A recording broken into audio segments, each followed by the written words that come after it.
Ladies and gentlemen, I have something very important to tell you. Some sort of text you're talking to, it's built in with so many great features. I sounded like I was that's all, folks. Every product's got AI. Evernote, Notion, your aunts down the street invented an AI about something, and then wow, 2024 was a trip. I'm gonna talk for a couple minutes in this video about how 2024 kind of changed my life. I've been working a lot on myself and the business this year, and things have just changed so much. This is my first time being self-employed for a calendar year, and upon reflecting on it, I think life's just good, but life's hard still. There's something that occurs when you're early on in the phases of trying to become an entrepreneur. There are so many different people who will say the same thing over and over again. You probably will feel imposter syndrome when you reach a certain level. You will not have that really go away. And while self-employment sounds like a great thing, it's also really stressful in the sense that it's stressful that you have to earn every paycheck you get. And you know what? This is pretty true. I went into it thinking, well, okay, my business is going steady. I'm going to go into it and just be ready to rumble. Like there's nothing that can get in my way. And what I found out is pretty quickly, you can get in your own way if you're running a company.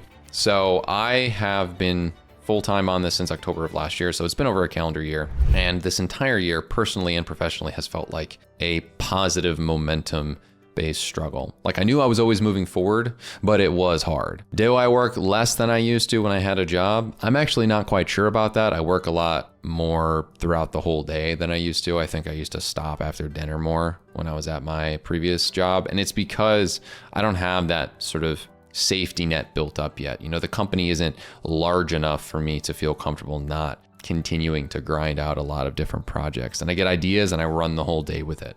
And then we'll go to bed and start the same thing over again. And what I want to quickly say about this company I built is that I'm really proud of it. I mean, we had a lot of great improvements in the numbers this year. Obviously, leaving a job was hard, but I have successfully made like more in profit, and then like minus my expenses, obviously for insurance and stuff, because I live in the United States, lol. And the sort of taxes on self-employment, take those out, I did make more than I did at my job year over year.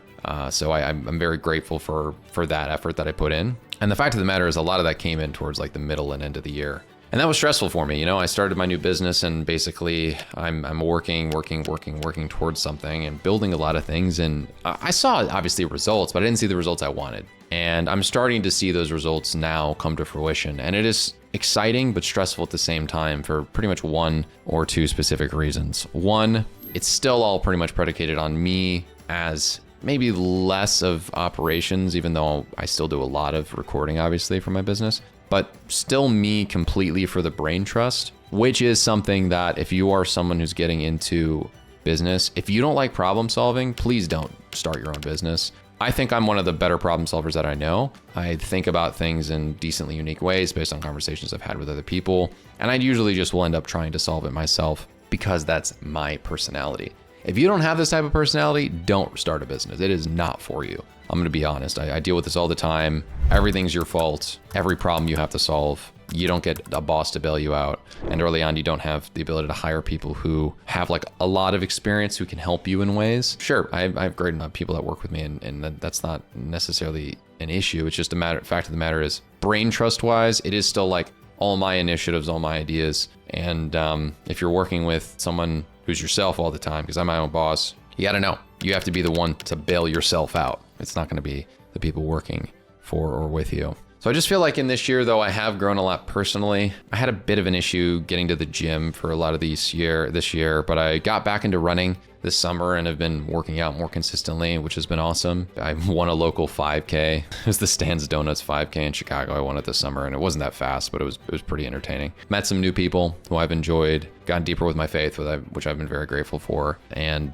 there's a lot of people in my life that I'm grateful for existing and for helping me get through this year. Goals for 2025 are pretty simple. Try to replicate what I had in 2024 and reduce the bottleneck issues where I'm the main one recording for companies, and increase revenue in places where it's based off of the systems I've built, not the work that I do. That is pretty much the goal for business in general. But since I started the company as sort of a solo entrepreneur face for hire, it has been a little bit difficult, and that's why you maybe have seen less content on my channel. It's because of the fact that I'm just so focused on the content services. I need to scale back from the stuff that I'm doing on my main channel. I want to get back to doing stuff, reposting the Rise Productive podcast, and that kind of thing. There is a lot of opportunities for growth, I think, on organic channels in 2025, but for the most part, I'm simply going to be focusing on expanding the work that I'm doing with clients in areas where the revenue is not tied to me sitting down and doing the work. I have set up sort of standards and I can quality assure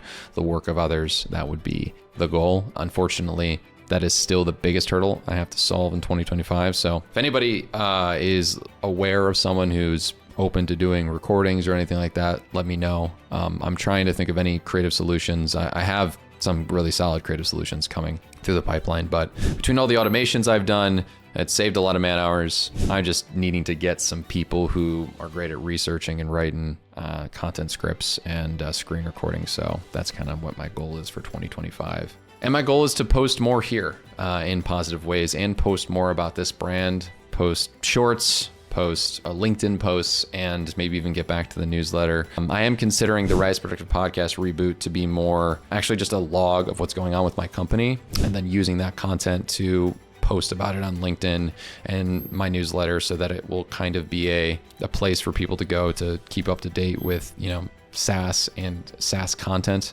because that's what we make. And we do a lot of cool things here. I just don't want to bog down this YouTube channel with the process stuff that I built out inside of my company, because truth of the matter is we automate a lot of really cool stuff, but I think that matters more to business owners than it does to this audience because it's for personal productivity. So if I had any advice to anyone here, if 2024 didn't go how you want it, I hope that you hear me when I say this. Obviously, there's extenuating circumstances, deaths in family. We had deaths in the family and friend groups of my life this year. It's never fun. It's always sad. But outside of very extraneous circumstances where you're literally not able to work because you're physically incapable, most of it's pretty much in your hands. Outside of maybe you having some limitations due to what you were, like the given gifts you were given at birth for, your capabilities mentally and physically, you can overcome pretty much anything when it comes to knowledge-based work. So just do your best to continue to grind it out. I didn't know a lot of skills this year that I have now. And